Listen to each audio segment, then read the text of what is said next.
Bonjour à tous. Alors, les protéines, l'AOE, indispensables ou inutiles? J'ai bien évidemment expressément choisi un titre ambigu, fait d'amalgame, tout simplement parce que cette confusion règne dans la plupart des esprits des gens. Quand on parle d'alimentation en musculation, le mot qui revient le plus souvent c'est les protéines. Et là, on entend un petit peu tout et n'importe quoi. Une petite explication s'impose. En fait, les protéines sont avec l'eau les principaux constituants d'une fibre musculaire. Il faut savoir que les protéines alimentaires sont absolument vitales et nécessaires à l'organisme. Lorsque tu manges une protéine alimentaire, le système digestif va les découper en acides aminés qui, à leur tour, vont être absorbés par l'organisme. On trouve deux grandes catégories d'acides aminés. La première, c'est les acides aminés essentiels, c'est-à-dire que ce sont des acides aminés que le corps ne peut pas synthétiser par lui-même. Donc ils doivent absolument venir de votre alimentation. Et la deuxième catégorie, ce sont donc les acides aminés non essentiels. Ils peuvent bien sûr être apportés par l'alimentation, mais le corps peut les synthétiser à partir de ses propres acides aminés. Et en allant un petit peu plus loin, mais sans trop rentrer dans les détails, chez les sportifs, on peut ajouter deux sous-catégories d'acides aminés. La première serait les acides aminés semi-essentiels et la seconde, les acides aminés aux propriétés particulières. Tu l'auras donc compris, les protéines sont absolument vitales et nécessaires, non pas seulement à la formation de tes muscles, mais au bon fonctionnement de ton organisme. Maintenant, reste à savoir en quelle quantité. Ce que tu dois savoir, c'est que chaque jour, nous sommes victimes de ce qu'on appelle du catabolisme. Le catabolisme, c'est la dégradation des protéines. Pour un adulte sédentaire, cette dégradation correspond à environ 300 grammes de protéines par jour. Mais comme la nature est bien faite, ton corps va compenser cette dégradation par un anabolisme quasi identique.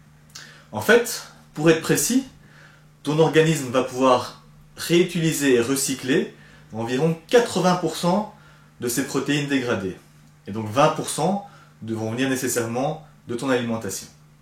Ce cycle de dégradation-reconstruction a un nom, il est connu sous le nom de turnover. Chez un adulte sédentaire, le besoin en protéines est de l'ordre de plus ou moins 0,8 g de protéines par kilo de poids de corps. Chez le sportif, ce besoin va être augmenté pour plusieurs raisons. Déjà, l'exercice physique va augmenter le catabolisme et donc la dégradation des protéines.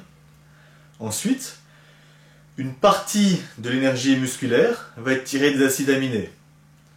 Trouve aussi le fait que au plus la personne va être musclée, au plus elle va devoir consommer des protéines. Enfin, l'exercice physique va augmenter la perte de protéines, d'acides aminés, au niveau de la sueur et de l'urine. Donc si je prends l'exemple d'un homme de 80 kg, il aurait besoin de 64 g de protéines s'il est sédentaire, de 120 g s'il pratique un sport d'endurance et de 144 g s'il pratique un sport de force. Bien évidemment, ce chiffre est le total de tous les repas de la journée. Complément compris. Si on suit cette logique, on aurait tendance à croire qu'au plus on va prendre de protéines, eh bien au plus on va être performant, au plus on va construire du muscle. Cette logique n'est pas juste. À passer un certain seuil, on parle en général de plus ou moins 2,5 g de protéines par kilo de poids de corps, ce sera même contre-productif pour votre entraînement et votre performance. Maintenant, les protéines en poudre. Alors les protéines en poudre, tu vas entendre tout et n'importe quoi sur le sujet. Pour certains, ça va même être considéré comme du dopage. D'autres vont te dire que tu vas prendre du muscle, mais ce n'est pas du muscle naturel. Certains encore vont te dire que si eux-mêmes prenaient des protéines, ils doubleraient le volume et de force en un mois. Mais ces protéines en poudre ne sont pas du tout une potion magique. En fait, basiquement, c'est un petit peu du lait en poudre amélioré. Donc je vais t'expliquer un petit peu comment est créée cette protéine en poudre. On prend du lait, on retire l'eau, on obtient du lait en poudre. Donc le lait en poudre contient bien sûr des protéines, mais aussi des graisses et des sucres comme le lactose.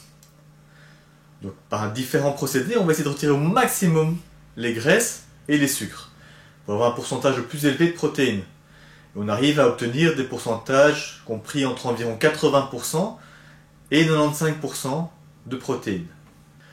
Le lait est composé d'environ 80% de caséine et 20% de ce qu'on appelle le petit lait ou le lactosérum. Et bien la whey, c'est justement le lactosérum. Tu vois, quand tu prends un yaourt, tu l'ouvres, parfois tu as une espèce de liquide blanchâtre là au-dessus. Et ben ça c'est le lactosérum ou le petit lait. L'avantage de la whey, c'est son assimilation rapide par l'organisme. Donc si vous êtes un sportif, ça peut représenter quand même un petit plus.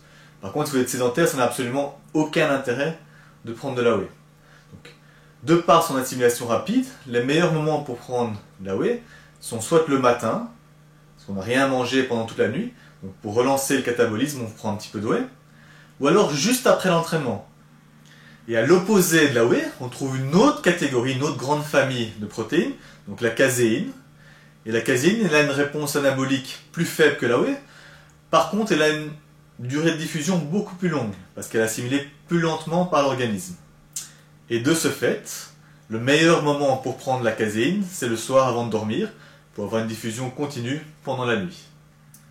Et donc en résumé, si tu as bien compris ce que j'ai expliqué, l'absorption de protéines est bien sûr vitale et nécessaire pour tous. Par contre, la prise de protéines en poudre n'est absolument pas indispensable. Elle peut être un plus si tu n'arrives pas au total de protéines conseillées selon tes besoins. La whey est intéressante pour le sportif de par son assimilation rapide.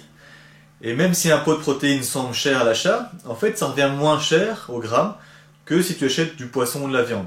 Donc ça peut être un argument économique.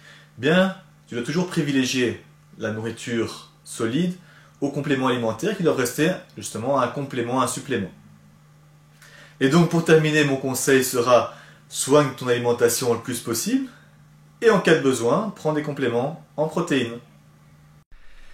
Et si tu es de Bruxelles, je te conseille le magasin Sport et Nutrition à 2 pas de la Grand Place. Tu seras accueilli par une équipe qui va te conseiller selon tes besoins et qui ne te poussera pas à acheter n'importe quoi.